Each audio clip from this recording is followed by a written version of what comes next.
La fille de l'aumônier, c'est le titre du dernier roman de Bernard Vallée. À la fois roman et fiction, l'histoire se déroule sur une trentaine d'années et traite de plusieurs faits historiques, de la littérature au théâtre, en passant par le cinéma ou la chanson. Cet auteur angevin, diplômé de l'Université catholique de l'Ouest et du Conservatoire d'Angers, est un touche-à-tout. Bernard Vallée, bonjour. Bonjour. Alors, la particularité de ce roman, La fille de l'aumônier, c'est qu'il a d'abord été écrit pour être un film et non un roman. Vous avez commencé en sens inverse. Comment ça s'est passé ?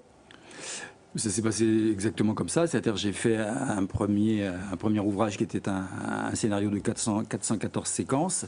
Et j'ai décidé de le transformer en roman pour essayer de trouver une autre voie pour qu'il aboutisse enfin en un film. Et pourquoi ça s'est pas fait alors en film ? Ça a été commencé, j'avais une production qui s'appelait High Speed Film qui avait commencé à monter le projet. On l'a présenté à France 2, on nous a demandé des modifications, on les a faites. Et puis à France 2, il y a souvent des changements de direction, de choix, et puis je ne cherche pas de raison particulière. Ce qui m'intéresse, c'est le résultat, ça n'a pas été fait. Voilà. Mais ce n'est pas pour ça qu'on ne le fera pas. Donc c'est pas un projet abandonné ? Ah, pas du tout, non, pas du tout. Il est même posé actuellement sur le bureau de production parisienne pour essayer d'être vu avec un autre œil à travers le roman. Et le scénario est tout prêt, lui.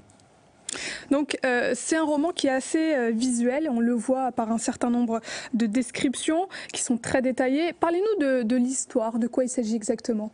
Alors déjà, vous dites visuel, c'est parce que l'objectif étant cinématographique, et le cinéma, c'est d'abord l'image. Ensuite, l'aspect historique est sans date, sans relater des faits très précis, parce que je ne veux pas me lancer dans de l'histoire, je ne suis pas historien, je n'ai pas la compétence pour le faire. Par contre, je connais très bien l'arrière-plan, puisque toute la partie française me concerne un peu directement, puisque c'est un peu mon enfance, et la partie haïtienne. Donc, en gros, c'est un jeune homme qui devient prêtre suite à une déception amoureuse et qui part en mission en Haïti, et là, il va lui arriver un certain nombre d'aventures, c'est ça ? Voilà. Et surtout, toutes les aventures qu'il va rencontrer en Haïti vont le révéler à lui-même. C'est-à-dire qu'il va se rendre compte de facto qu'en fait, il ne s'est pas engagé dans la vie religieuse par pure vocation, qu'il n'est pas à l'abri des sentiments amoureux, mais qu'il reste une belle personne. C'est-à-dire que face à ce qui lui arrive, il prend les décisions de dignité par rapport à ce qu'il est. Ça reste quelqu'un qui va au bout de ses engagements, qui est honnête et qui ose. C'est un roman fictif, certes, mais vous avez quand même dû piocher à droite, à gauche, dans vos souvenirs d'enfance, auprès de vos proches. Ouais. Oui, il y a beaucoup de choses. D'ailleurs, j'ai déplacé toute l'histoire dans les Vosges pour que les personnes plus ou moins décrites ne se reconnaissent pas trop. Ensuite, la partie haïtienne, je me suis énormément servi de l'expérience d'une de mes tantes qui était religieuse là-bas, de la congrégation des Marianites, qui a été là-bas pendant 14 ans, qui a travaillé dans les écoles, les dispensaires, etc. Et j'ai beaucoup parlé avec elle. J'ai lu pas mal de livres sur ce qui se passait là-bas. Et il se trouve que j'ai travaillé dans l'aéronautique et je suis passé aussi un peu par Haïti. Donc c'est un mélange de tout ça qui m'a aidé à faire le background, l'arrière-plan de toute la partie haïtienne. Et enfin, j'ai cette fascination pour l'engagement. C'est quoi l'engagement ? Qu'est-ce que veut dire engager sa vie entière quand on ne sait pas encore ce que vivre veut dire? Qu'est-ce que l'engagement religieux, jusqu'où l'engagement religieux, missionnaire en particulier, peut aller face au désordre civil qu'il peut provoquer? Qu'est-ce que le renoncement? Est-ce un devoir, une obligation, une faute, une coquetterie? C'est quoi?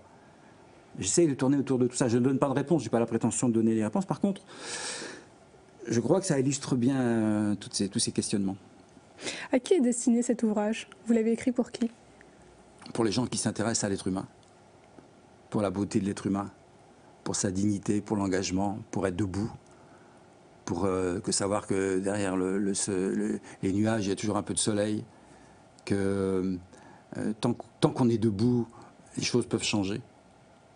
Et ce n'est pas on peut renoncer, on peut se tromper, on a le droit de se tromper, on a le droit de se remettre en cause.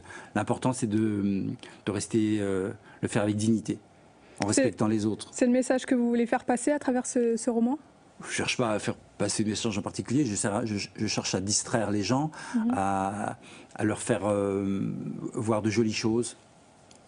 Les temps qui courent, c'est nécessaire. De la littérature au théâtre, en passant par le cinéma ou la chanson, vous avez plusieurs cordes à votre arc et vous vous définissez en tant que défenseur de la langue française. C'est exactement ça. J'aime la langue française en texte, j'aime la langue française dans le son, et j'ai la langue française dans les messages qu'elle fait passer. Je crois que la langue française en particulier, c'est la chose la plus puissante qui est. C'est elle qui fait fonctionner les révolutions, c'est elle qui fait fonctionner les relations entre les gens, c'est elle qui permet de parler entre les gens, ce dont on a tellement besoin pour régler quelques problèmes que ce soit d'ailleurs. Et comment est née cette passion? Je sais pas. Vous vous rappelez Je sais pas comment. J'aime le son. J'aime le son. J'ai dû entendre quelquefois des mots qui m'ont touché très fort. Et après, ça s'est transformé en intérêt. Je dirais même pas passion, parce qu'une passion, c'est en intérêt. Je trouve que c'est puissant. Je trouve que ça vaut le coup de s'y intéresser. Est-ce que vous avez des projets à venir? Oui, j'ai des projets. Je vais faire 2 courts-métrages là, comme comédien. Je vais participer dans pas mal de lectures au Printemps des Poètes. J'ai un autre livre qui est en train de se terminer et qui est tout à fait dans un registre totalement différent. Enfin bon, oui, petits projets comme ça. Puis des chansons aussi. Je suis en train de faire un album pour une chanteuse. Donc je vais lui faire tous les textes. Quelle chanteuse? Cathy. Très bien. Parlez-nous de ce roman là que vous êtes en train de peaufiner. De quoi il va s'agir? C'est une espèce de fable. Il va s'agir de prendre une légende. C'est ça, une légende qui va faire que dans un endroit, personne ne se comporte tout à fait naturellement. Et je vais transformer la légende en 12 jours, avec 6 personnages principaux, en réalité sonnante et trébuchante, avec des faits, avec de la vie. Enfin, c'est assez rigolo à faire comme exercice. Très bien. Bernard Vallée, merci d'avoir répondu à nos questions. Et c'est moi qui vous remercie de m'avoir accueilli chez vous.